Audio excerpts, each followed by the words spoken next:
Hi, good afternoon. Welcome to the marketplace. Coming up, cocoa carriers begin a sit-down strike today over Cocoa Board's failure to increase labor fees.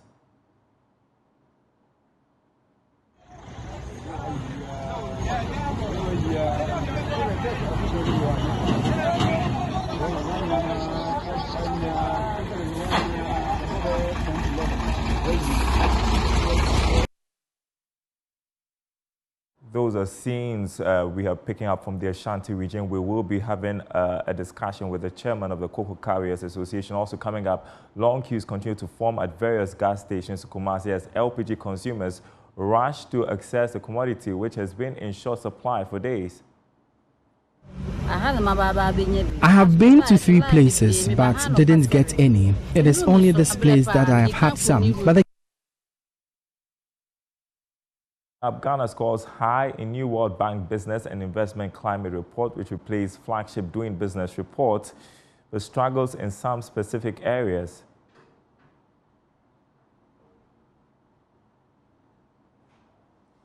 My name is Daryl Kwao. Details coming up.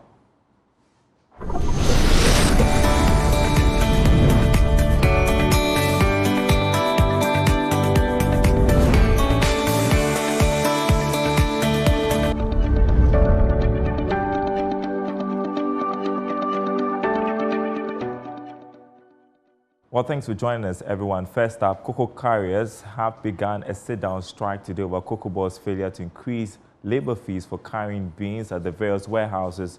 The action follows a series of meetings with Cocoa Board over the amount paid to the carriers. Raymond Atanga is chairman of the association. He joins me on Zoom to discuss this. Has the strike begun in earnest?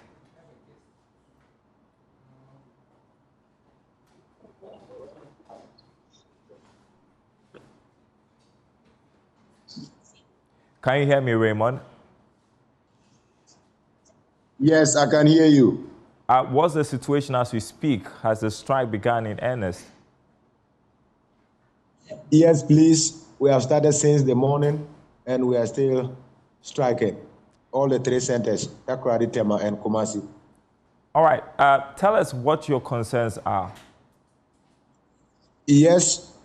Normally, every season, we go on negotiation with our directors, and they will in turn send our grievances to Cocoa Board, and then they will increase our per bag for us. So last season, it was 1 cedi 20 pesos, and this season, before the season began, we informed them that they should do something about the price, and they asked us to wait patiently. So we're working and waiting for them, expecting the increment. So last week, Thursday, that they came up with an increment of 50 pesos, adding to the 1 cedi 20 pesos, making it 1 cedi 70 pesos per bag. But then this bag is weighing 64.5 kilograms, and we are supposed to carry it twice before you are able to get the 1 cedi 70 pesos. And if you are able to carry it once and not able to carry the next to the next stage, that means that you are not even getting anything. So when the increment came, we expressed our disappointment to our directors that if the amount could support us to be able to sustain ourselves in our daily cost of living, would have considered. But the truth is that we are taking care of bills that the work we do does not sustain us any longer. So they should go back to the Cocoa Board negotiating table, and then they will do something about the price. But approaching every director, it seems they are rather interested in what they are gaining, and that is because at the minimum work we do a day, if a carrier is getting like 90 cedis, a director is getting like 560 cedis a day. Who doesn't know how cocoa sack looks like?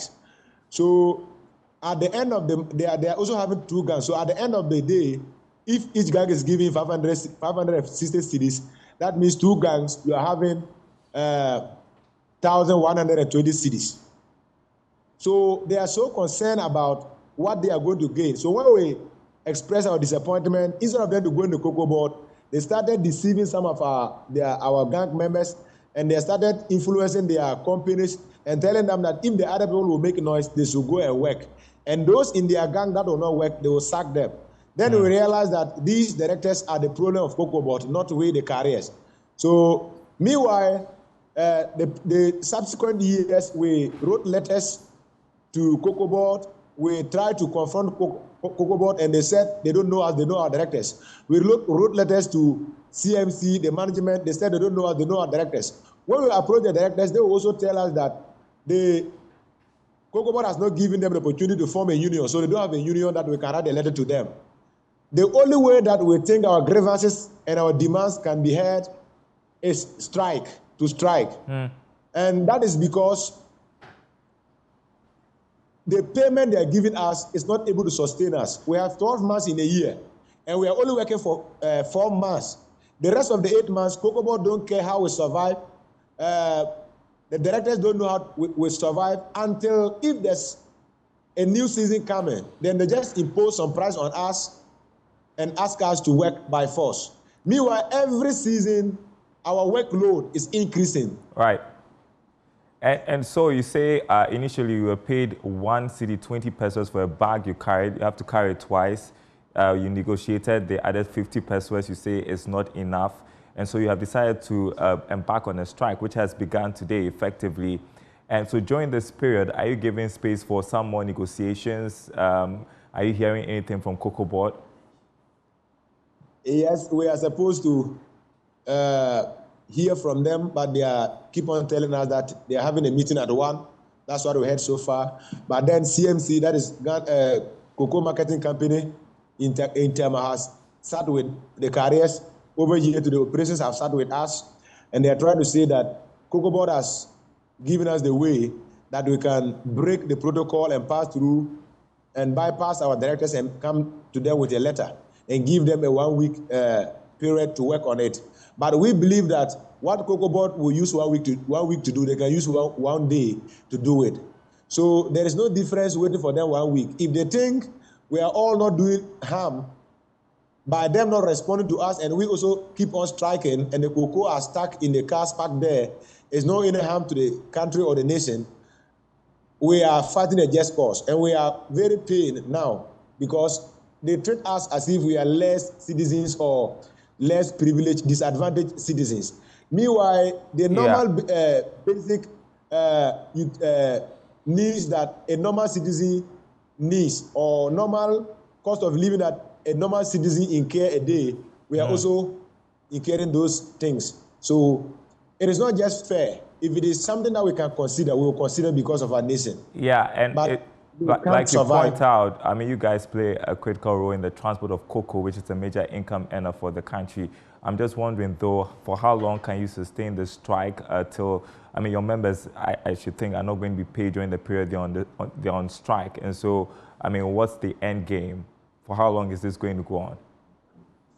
Yes. For the parents, they will hear us. They will respond to us. So if they are silenced, we are also silenced. We are not going to work. All right. Raymond Atanga, Chairman of the Cocoa Carriers Association, appreciate your time with us this afternoon on the marketplace. I will continue to monitor, hopefully get some response from Cocoa Board later while they are in that meeting. While long queues continue to form at various gas stations in Kumasi as LPG consumers rush to access the commodity which has been in short supply for days.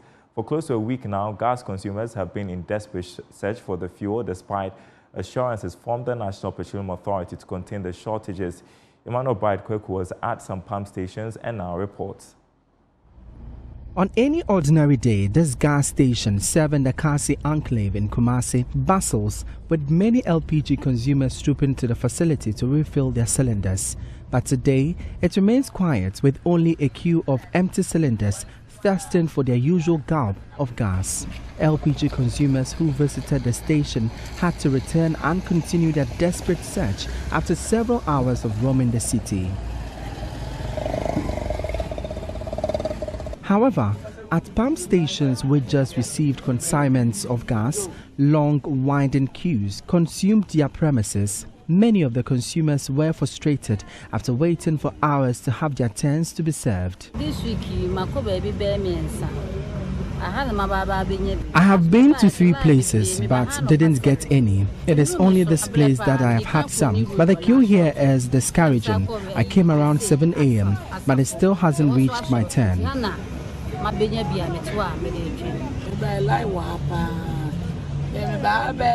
The queue is really long here. I came around 10:30 a.m. I still haven't been served. I use the gas for business.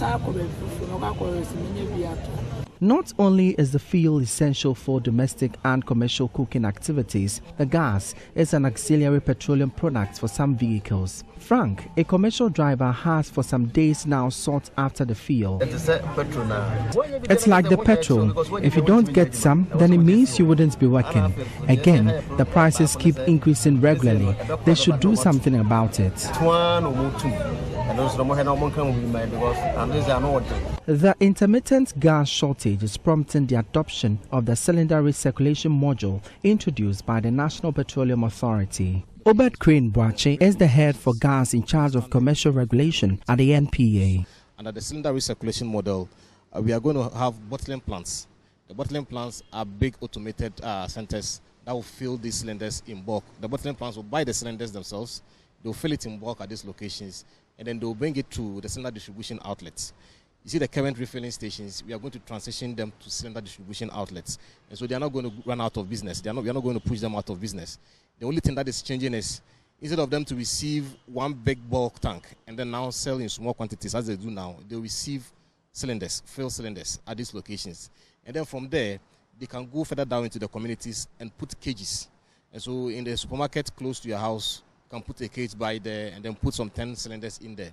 And so when you want LPG, it is just at your doorstep. For Joy News, my name is Emmanuel Bright Kweku.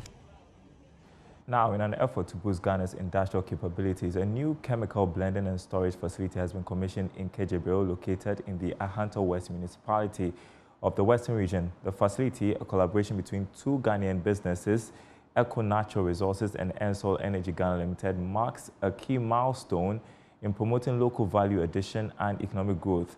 Correspondent Inathalia Kwanzaa has more. Today marks the realization of a vision brought to life through the partnership of ENR and Ensol, which, as you know, flies the flag of Ghana under the banner of 2N Chemicals Limited. This joint venture embodies the shared values of innovation, excellence, and sustainability that we have strived to bring to the forefront of Ghana and the sub-region for the supply and management of chemical products. The chemical blending and storage facility before us is a testament to what can be achieved when two companies with shared goals and complementary strengths join forces to address the needs of evolving industries with support from its close affiliates and stakeholders. The Chief Executive Officer of the Petroleum Commission at the Commission expressed the Commission's prepared to support and nurture the company to grow. He said they have done what is right. These are the accomplishments that makes the Commission happy. The executives of 2N Chemicals, we came to wish you well, we came to bless your endeavors, and we came to assure you as a Commission that we stand with you, our doors are always opened, and that we are proud of you and what you have achieved.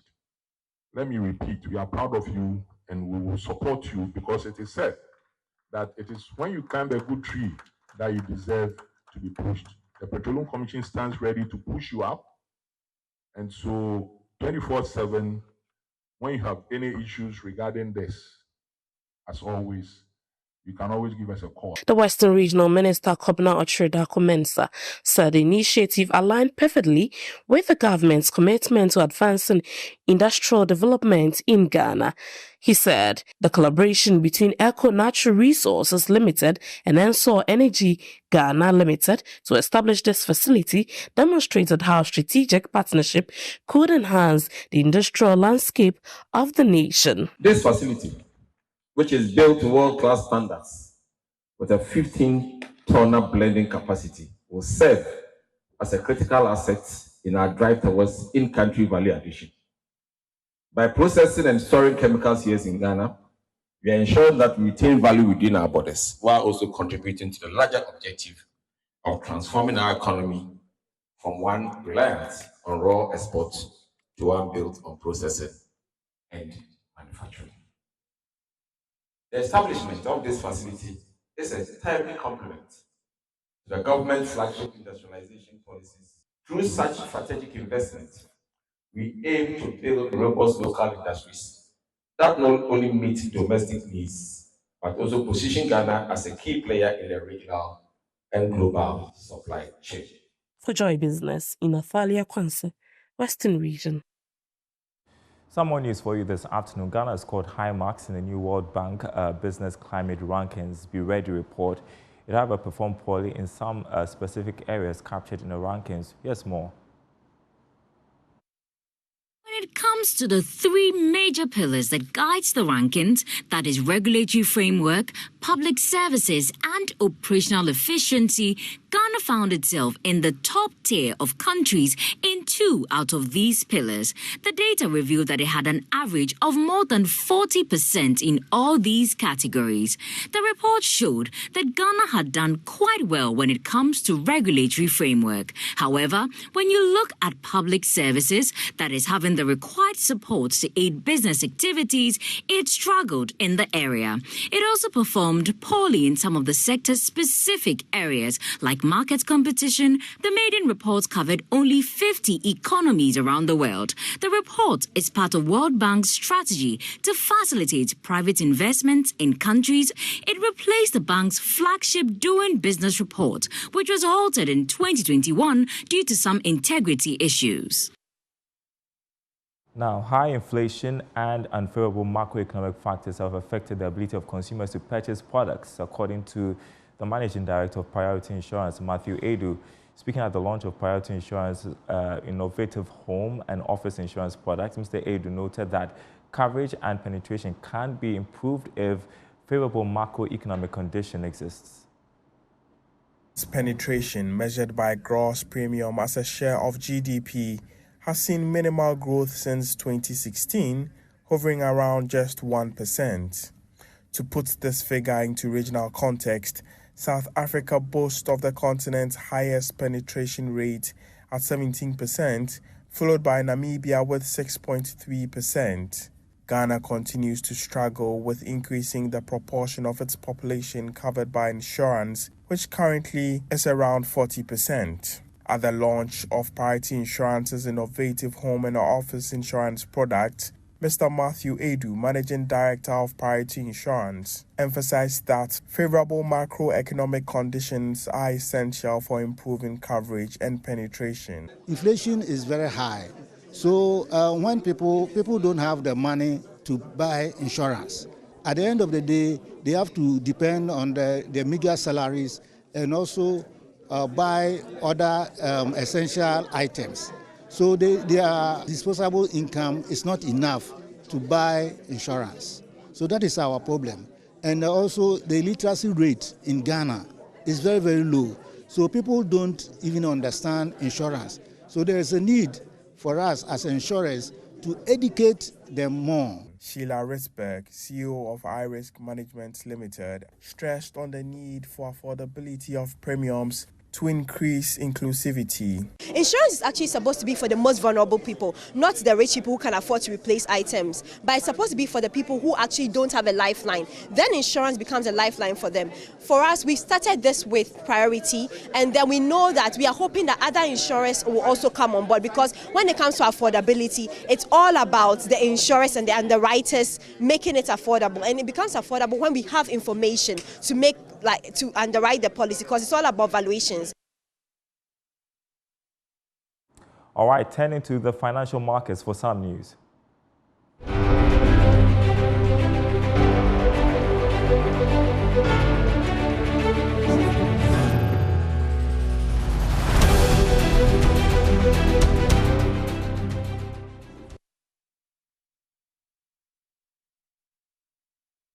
Now, government missed its Treasury Bills target again as liquidity remained tight on the money market. That's according to auction results by the Bank of Ghana. Yes, more. The government T-bills auction was undersubscribed by 38.55%. All the bids were accepted. The majority of the bids came from the 91-day T-bill. This was about 2.9 billion cedis, representing 79.23% of the total bids.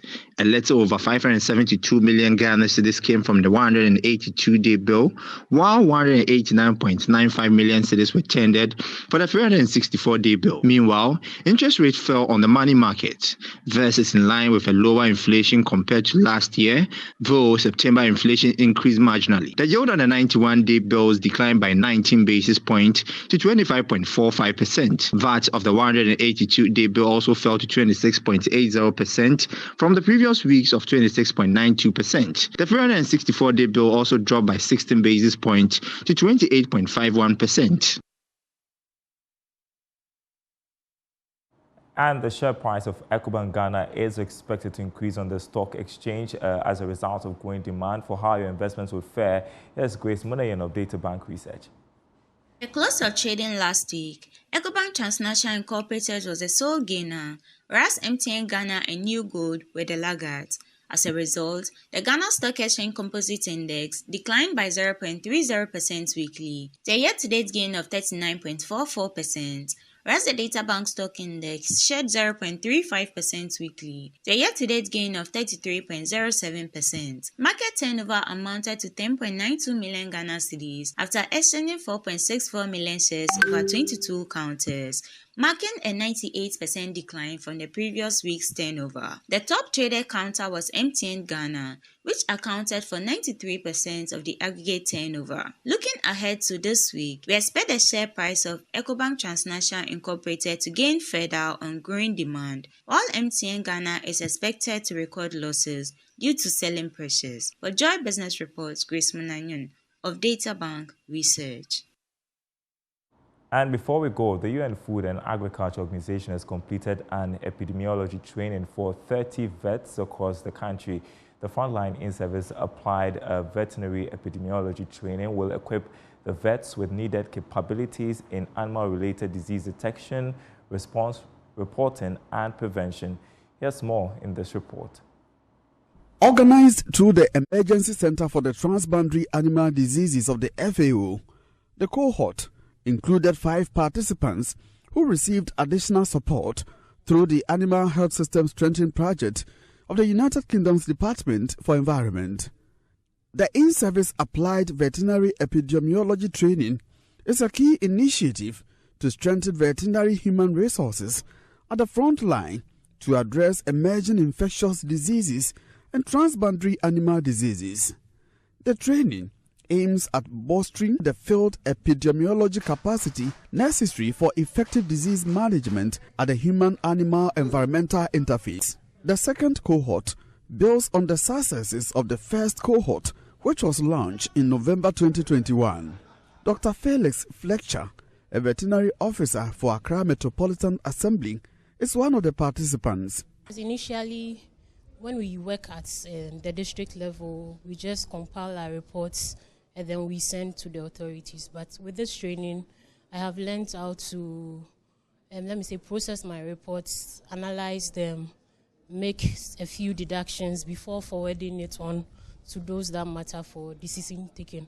Ashanti Regional Veterinary Officer Dr. Mabel Abudu is happy at the prospects of the training. She wants participants to use the knowledge acquired. All right, and that's the marketplace. Thanks for watching. More news on our website, myjoyonline.com, including the latest on the T-bills auction, myjoyonline.com/business. My name is Darryl Kwao. Thanks for watching. We'll be back same time tomorrow.